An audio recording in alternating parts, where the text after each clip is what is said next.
Աջափնյակում արյունալի հրաձգությունից հետո Արմենիա բժշկական կենտրոն տեղափոխված 7 վիրավորներից մեկը հենց վիրահատական սեղանին է մահացել։ Մյուս 6-ին վիրահատել են, նրանց վիճակը ներկայությամբ կայուն է։ Նյուզեյմի մեր գործընկերոջ հետ զրույցում հայտնել է Արմենիա բժշկական կենտրոնի գլխավոր տնօրենի վիրաբուժական գծով տեղակալ Աշոտ Կուրղինյանը։ Բոլոր 6-ն էլ վիրահատվել են տարբեր ծանրության աստիճանի վնասվածքների հետ կապված եւ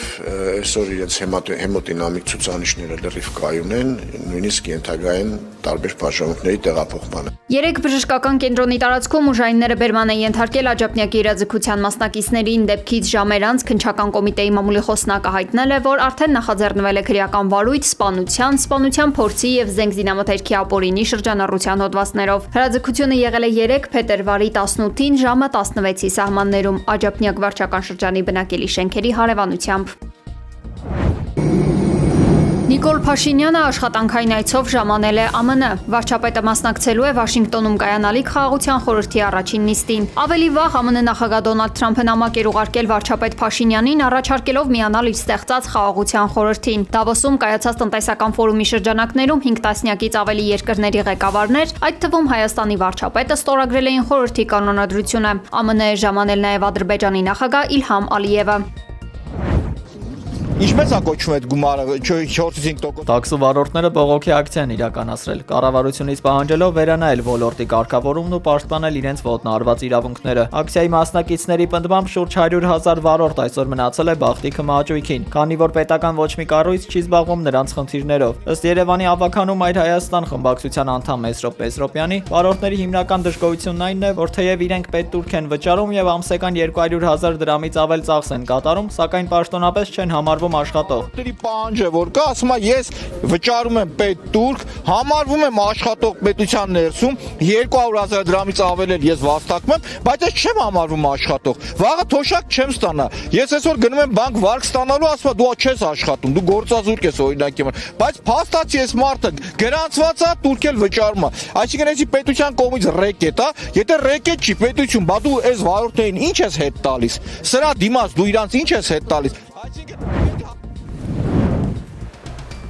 Ռուսաստանի նկատմամբ Հայաստանի բարեկամության ցուցանիշը զգալիորեն նվազել է։ Նման եզրակացություն են արել Կապի զարգացման ազգային հետազոտական ինստիտուտի վերլուծաբանները։ Ըստ նրանց, 2025 թվականին Երևանը սկսել է ակտիվորեն շարժվել դեպի արևմուտք, արագացնելով մերձեցումը ԱՄՆ-ի, Եվրամիության եւ ՆԱՏՕ-ի հետ։ Որպես վարկանիշի անկման հիմնական գործոններ, վերլուծաբանները մատնանշել են հայ-ադրբեջանական խաղաղության գործընթացում Վաշինգտոնի դերակատարումը,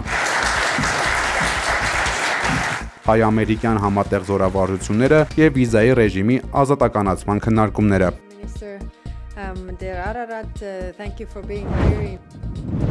Հայաստանում երկաթուղիների կառավարման գործում Ռուսաստանին փոխարինելու ցանկությունը կարող է հանգեցնել համակարգի փլուզման, ասել է Ռուսաստանի Դաշնության անվտանգության խորհրդի քարտուղար Սերգեյ Շոյգուն։ Նա այս ամենը որակել է որպես չմշակված լուծում եւ նշել, որ դժվար թե որևէ այլ ընկերություն կարողանա լիարժեք փոխարինել Հայաստանում գործող հարավկովկասյան երկաթուղուն։ Այն 2008 թվականից կոնսենսիոն հիմունքներով կառավարում է հայկական երկաթուղիները 30 տարի ժամկետով եւս 10 տարի երկարաձգելու հնարավորությամբ։ Ավելի վաղ վարչապետ Նիկոլ Փաշինյանը նշել էր, որ քննարկվում է կառավարման իրավունքը Ռուսաստանից երրորդ բարեկամ երկրի փոխանցելու տարբերակը։ Նա նաև հայտնել էր, որ եթե ռուսական կողմը պատշաճ ժամկետում չվերականգնի ենթակառուցվածքները, Հայաստանը պատրաստ է դա անել պետական միջոցներով։ Ռուսաստանի Դաշնության փոխվարչապետ Ալեքսեյ Օվերչուկն էլ հայտարարել էր, որ Մոսկվան դրական է արձագանքել առաջարկին եւ պատրաստ է բանակցություններ սկսել Երասխի եւ Ախուրիկի երկաթուղային հատվածների վերականգնման շուրջ։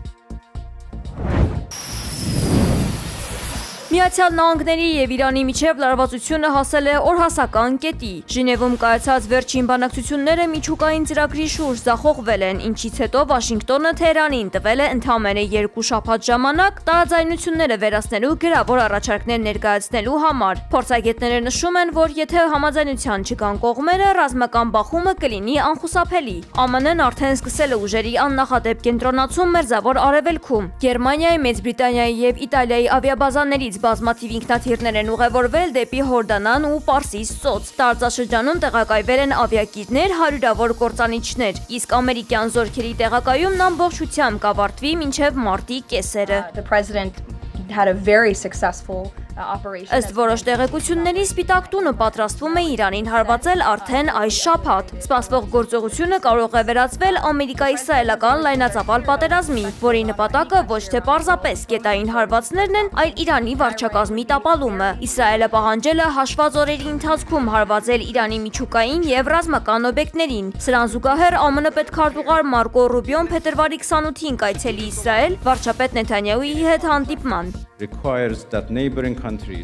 Իրանն իր հերթին փորձում է դիմակայել ճնշումներին։ Թեհրանը բանակցությունների մասին տեղեկացրել է Սաուդյան Արաբիային, իսկ այսօր փետրվարի 19-ին Ռուսաստանի հետ սկսում է ռազմածովային զորավարժություններ Օմանի ծովում եւ Հնդկական օվկիանոսում։ Ըստ վերլուծաբանների, սա դիտարկվում է որպես ուժի ցուցադրություն, որն ուղղված է արևմուտքին։